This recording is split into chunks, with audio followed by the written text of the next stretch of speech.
नमस्कार। कभी सोचा है कि अगर किसी को दुनिया का सारा सोना मिल जाए तो क्या वो सच में अमीर कहलाएगा? आज की ये कहानी सच्ची दौलत के असली मतलब की एक खोज है।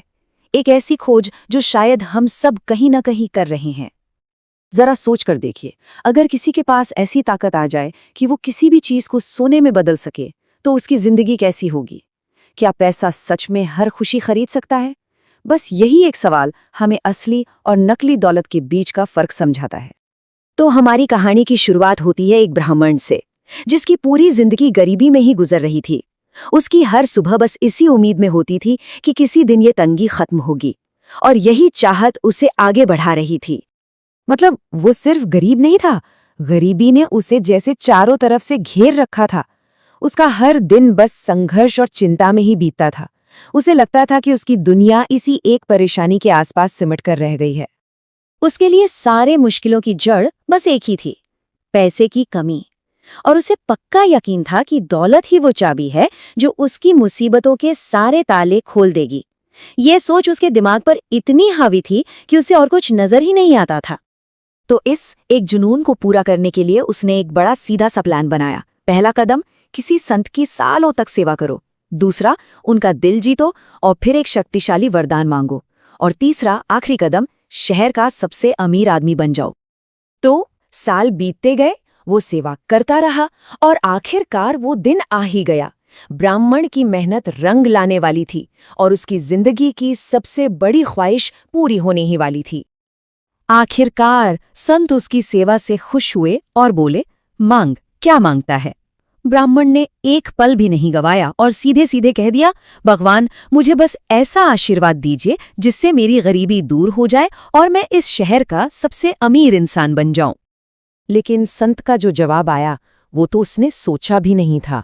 उन्होंने उसे सीधे सीधे वरदान नहीं दिया, बल्कि उसे विंध्यपुरी के महात्मा प्रभुदास के पास भेज दिया।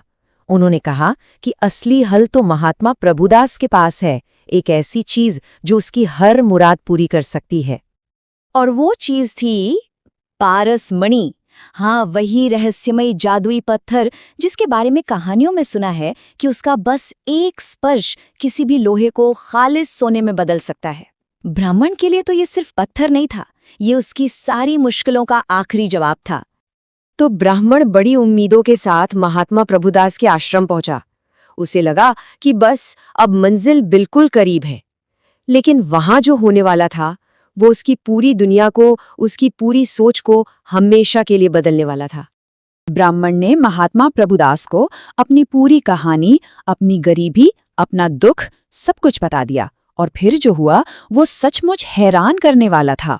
महात्मा ने बिना एक सेकंड सोचे एक शांत मुस्कान के साथ वो अनमोल पारसमणि उठाई और ब्राह्मण के हाथों में रख दी। अब ब्राह्मण पत्थर पाकर खुश तो हुआ, पर उसका सिर चकरा गया। वो सोचने लगा, अरे ये कैसे महात्मा है जिसके पास दुनिया की सारी दौलत बनाने की ताकत है? उसने वो ताकत एक अजनबी को इतनी आसानी से दे दी। क्या इन्हें पैसे से जरा भी लगाव नहीं है? ब्राह्मण से रहा नहीं गया, उसने महात्मा से पूछ ही लिया। इस पर महात्मा बस मुस्कुराए और बोले, वत्स, हैरान मत हो। सच तो ये है कि मेरे पास इस पारसमणि से भी कहीं ज्यादा कीमती खजाना है। और वो खजाना था ईश्वर प्रेम। संत ने समझाया कि भगवान के लिए जो प्रेम है वही सच्चा धन है। एक ऐसा खजाना जिसके सामने दुनिया की सारी दौलत, सारे हीरे मोती सब धूल बराबर है। संत के इन शब्दों ने ब्राह्मण की पूरी दुनिया ही जैसे हिलाकर रख दी। और यहीं पर यह कहानी हमें रुककर ये सोचने पे मजबूर करती है कि जिसे हम दौलत समझते हैं, क्या वो सच में उतनी कीमती है? तो चलिए जरा फर्क समझते हैं इन दोनों में।